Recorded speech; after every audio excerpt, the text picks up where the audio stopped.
श्री गणेशाय नमः। श्री जानकी वल्लभो विजयते। श्रीमद् वाल्मीकि रामायण अयोध्या कांड का 15वां सर्ग। सुमंत्र का राजा की आज्ञा से श्री राम को बुलाने के लिए उनके महल में जाना। वे वेदों के पारंगत ब्राह्मण और राजपुरोहित वह रात बीताकर प्रातःकालीन राजद्वार पर उपस्थित हुए थे। मंत्री, सेना के मुख्य अधिकारी, बड़े बड़े सेठ, साहूकार श्री रामचंद्र जी के अभिषेक के लिए बड़ी प्रसन्नता के साथ उन्हें वहां पर एकत्र हुए थे। निर्मल सूर्योदय होने पर दिन में जब पुष्य नक्षत्र का योग आया तथा श्री रामचंद्र जी के जन्म का कर्क लग्न उपस्थित हुआ, उस समय श्रेष्ठ ब्राह्मणों ने श्री राम के अभिषेक के लिए सारी सामग्री एकत्रित करके उसे जचा कर रख दिया। जल से भरे हुए सोने के कलश, भली भांति सजाया हुआ भद्रपीठ, चमकीले व्याघ्र चर्म से अच्छी से आवृत रथ, गंगा यमुना के पवित्र संगम से लाए हुआ जल, ये सब वस्तुएं एकत्र कर ली गई थीं। इसके सिवा 2 अन्य नदियां, पवित्र जलाशय, कूप और सरोवर हैं, और जो पूर्व की ओर बहने वाली गोदावरी, कावेरी नदियां हैं, ऊपर की ओर प्रवाह वाले जो ब्रह्मावर्त आदि सरोवर हैं, तथा दक्षिण की ओर, उत्तर की ओर बहने वाली जो नदियां हैं जिनमें दूध के समान निर्मल जल भरा रहता है, उन सब से और समस्त समुद्रों से भी लाया हुआ जल वहां संग्रह करके रखा गया था। इनके अतिरिक्त दूध, दही, घी, मधु, लावा, कुश, फूल, 8 सुंदर कन्याएं, मद गजराज, दूध वाले वृक्षों के पल्लवों से ढके हुए सोने चांदी के जल पूर्ण कलश भी वहां पर विराजमान थे, जो उत्तम जल से भरे होने के कारण ही पद्म रूपलों से संयुक्त होने के कारण बड़ी शोभा पा रहे थे। श्री राम के लिए चंद्रमा की किरणों के समान विकसित कांति से युक्त श्वेत पीत वर्ण का रत्न जड़ित उत्तम चंवर सुसज्जित रूप से रखा हुआ था। चंद्रमंडल के समान सुसज्जित श्वेत छत्र भी अभिषेक सामग्री के साथ शोभा पा रहा था, जो परम सुंदर और प्रकाश फैलाने वाला था। सुसज्जित श्वेत वृषभ और श्वेत अश्व भी खड़े थे। इस सब प्रकार के बाजी मौजूद थे। स्तुति पाठ करने वाले बंदी और अन्य मागध आदि भी उपस्थित थे। इक्ष्वाकुवंशी राजाओं के राज्यों में जैसी अभिषेक सामग्री का संग्रह होना चाहिए, राजकुमार के अभिषेक की वैसी सामग्री साथ लेकर वे सब लोग महाराजा दशरथ की आज्ञा के अनुसार वहां पर दर्शन के लिए एकत्र हुए थे। राजा को द्वार पर न देकर वे कहने लगे कि कौन महाराज के पास जाकर हमारे आगमन की सूचना देगा। हम महाराज को यहाँ नहीं दिखते हैं। सूर्योदय हो गया है और बुद्धिमान श्री राम के युवराजाभिषेक की सारी सामग्री जुट गई है। वे सब लोग जब इस प्रकार की बातें कर रहे थे, उसी समय राजा द्वारा सम्मानित सुमंत्र ने वहां खड़े हुए उन समस्त भूपतियों से ये बात कही कि मैं महाराजा की आज्ञा से श्री राम को बुलाने के लिए तुरंत जा रहा हूँ। आप सब लोग महाराजा के तथा विशेषतः श्री रामचंद्र जी के पूजनीय हैं। मैं उन्हीं की ओर से आप समस्त चिरंजीवी पुरुषों के कुशल समाचार पूछ रहा हूँ। आप लोग सुख से तो है ना? ऐसा कहकर और जगे हुए होने पर श्री राम महाराजा के बाहर न आने के कारण बताकर पुरातन वृतांतों के जानने वाले सुमंत्र पुनः अंतःपुर के द्वार पर लौट आए। वह राजभवन सुमंत्र के लिए सदा खुला रहता था। उन्होंने भीतर प्रवेश किया और प्रवेश करके महाराजा के वंश की स्तुति की। उसके बाद वे राजा के शयन गुहा के पास जाकर खड़े हो गए। उस घर के अत्यंत निकट पहुंचकर वहां बीच में केवल चित्त का अंतर रह गया था। खड़े हुए वे गुणवन वर्णन पूर्वक आशीर्वाद सूचक वचनों द्वारा रघुकुल नरेश की स्तुति करने लगे। ककुत्सनंदन, चंद्रमा, सूर्य, शिव, कुबेर, वरुण, अग्नि और इंद्र आपको विजय प्रदान करें। भगवती रात्रि विदा हो गई। अब कल्याण स्वरूप दिन उपस्थित हुआ है।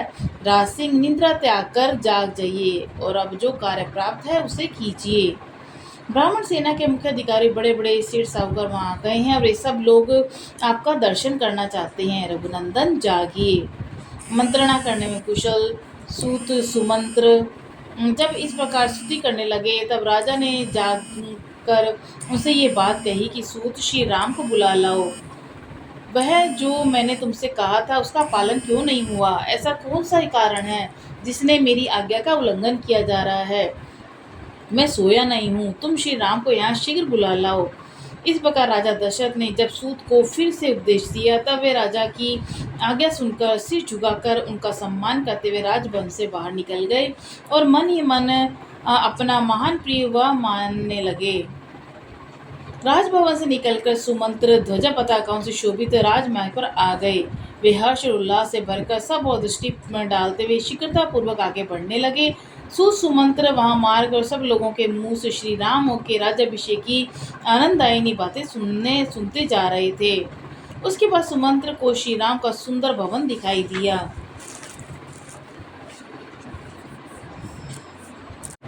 जो कैलाश पर्वत के समान श्वेत प्रभा से प्रकाशित हो रहा था। वह इंद्र भवन के समान दीप्तिमान था। उसका फाटक विशाल किवाड़ों से बंद था। उसका मुख्य अग्रभाग सोने की देव प्रतिमाओं से अलंकृत था। उसके बाहर फाटक में मणि और मूंगे जड़े हुए थे।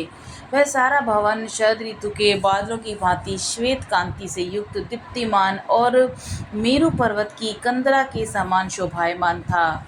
सुवर्ण निर्मित पुष्पों की मालाओं के बीच बीच में पिरोई हुई बहुमूल्य मणियों से वह भवन सजा हुआ था और दीवारों में जड़ी हुई मुक्तामणियों से व्याप्त होकर जगमगा रहा था।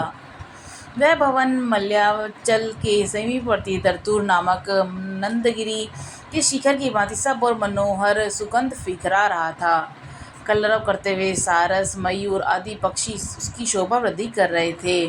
सोने आदि की सुंदर ढंग से बनी हुई बेड़ियों को मूर्तियों से वह व्याप्त था और शिल्पियों ने उसकी दीवारों में बड़ी सुंदर नक्काशी की थी। वह अपनी उत्कृष्ट शोभा से समस्त प्राणियों के मन और नेत्रों को आकृष्ट कर लेता था। चंद्रमा और सूर्य के समान तेजस्वी, कुबेर भवन के समान अक्षय संपत्ति से पूर्ण और इंद्रधाम के समान भव्य और मनोरम और श्री राम जी के भवन में नाना प्रकार के पक्षी चहक रहे थे। सुमंत्र ने देखा कि श्री राम का महल मेरु पर्वत के शिखर की भांति शोभा पा रहा है और हाथ जोड़कर श्री राम की वंदना करने के लिए उपस्थित हुए असंख्य मनुष्यों से वह भरा हुआ है। भांति भांति के उपहार लेकर जनपद निवासी मनुष्य उस समय वहां पहुंचे हुए थे। श्री राम के अभिषेक का समाचार सुनकर उनके मुख प्रसन्नता से खिल उठे थे। वे उस उत्सव को देखने के लिए उत्कंठित थे और उन सब की उपस्थिति में भवन की बड़ी शोभा हो रही थी। वह विशाल राजभवन महान मेघ खंड के समान ऊंचा और सुंदर शोभा से संपन्न था। उसकी दीवारों में नाना प्रकार के रत्न जड़े हुए थे और कुबड़े सेवकों से भरा हुआ था। साथ ही सुमंत्र राजभवन की और जाने वाले वरुथ लोहे की चद्दर या सीकचों के बने हुए आवरण से युक्त तथा वह अच्छे घोड़ों से जुते हुए सबके द्वारा मनुष्यों की भीड़ से भरे हुए राजमार्गों की शोभा बढ़ाते हुए समस्त नगर निवासियों के मन में आनंद प्रदान करते हुए श्री राम के भवन के पास जा पहुँचे। उत्तम वस्तुओं को प्राप्त करने के अधिकारी श्री राम का यह महान समृद्धशाली विशाल भवन शचीपति इंद्र के भवन की भांति सुशोभित होता था। इधर उधर फैले हुए मृगों और मयूरों की उसकी शोभा और भी बढ़ गई थी। वहां पहुंचकर सारथी सुमंत्र के शरीर में अधिक हर्ष के कारण रोमांच हो गया। वहां कैलाश और स्वर्ग के समान दिव्य शोभा से युक्त सुंदर सजी हुई अनेक से ड्योढ़ियों को लांघकर श्री रामचंद्र जी की आज्ञा से चलने वाले बहुतेरे श्रेष्ठ मनुष्यों को बीच में छोड़ते हुए रथ सहित सुमंत्र अंतःपुर के द्वार पर उपस्थित हुए। उस स्थान पर उन्होंने श्री राम के अभिषेक संबंधी कर्म करने वाले लोगों की हर्ष भरी बातें सुनी, जो राजकुमार श्री राम के लिए सब ओर से मंगल कामना सूचित करती थी। इसी प्रकार उन्हें अन्य सब लोगों की भी हर्षोल्लास से परिपूर्ण वार्ताओं का श्रवण किया। श्री राम का ये भवन इंद्र सदन की शोभा को तिरस्कृत कर रहा था और मुर्गों और पक्षियों से सेवित होने के कारण उसकी रमणीयता और बढ़ गई थी। सुमंत्र ने उस भवन को देखा और अपनी प्रभा से प्रकाशित होने वाले मेरुगिरी के ऊंचे शिखर के भांति सुशोभित हो रहा था। उस भवन के द्वार पर पहुंचकर सुमंत्र ने देखा कि श्री राम की वंदना करने के लिए हाथ जोड़े उपस्थित हुए जनपदवासी मनुष्य अपनी सवारियों से उतरकर हाथों में भांति भांति के उपहार लेकर करोड़ों और पराधों की संख्या में खड़े थे और जिससे वहां बड़ी भारी भीड़ लग गई थी। तदनंतर उन्होंने श्री राम की सवारी में आने वाले सुंदर शत्रुंजय नामक विशाल काय गजराज को देखा, जो महान मेघ से युक्त पर्वत के समान प्रतीत होता था। उसके कंस्थल से मद की धारा बह रही थी और वह अंकुश से काबू में आने वाला नहीं था। उसका वेग शत्रुओं के लिए अत्यंत असहाय था। उसका जैसा नाम था वैसा ही गुण था। उन्होंने वहाँ राजा के परम प्रिय मुख्य मुख्य मंत्रियों को भी एक साथ उपस्थित देखा, जो सुंदर वस्त्राभूषणों से विभूषित थे और घोड़े, रथ तथा हाथियों के साथ वहां आए थे। सुमंत्र ने उन सबको एक ओर हटाकर स्वयं श्री राम जी के समृद्धशाली अंतःपुर में प्रवेश किया। जैसे मगर प्रचुर सूत्रों से भरे हुए समुद्र में बेरोक टोक प्रवेश करता है, उसी प्रकार सारथी सुमंत्र ने पर्वत शिखर पर आरूढ़ हुए अविचल मेघ के समान शोभायमान महान विमान के सदृश सुंदर घोष ग्रहों से संयुक्त तथा प्रचुर रत्न भंडार से भरपूर और महल में बिना किसी रोके टोके में प्रवेश किया। इस प्रकार श्री राम वाल्मीकि निर्मित आशु रामायण आदि काव्य के अयोध्या कांड में 15वां सर्ग पूरा हुआ। बोलो सियावर रामचंद्र जी की जय, पवन सुत हनुमान जी की जय।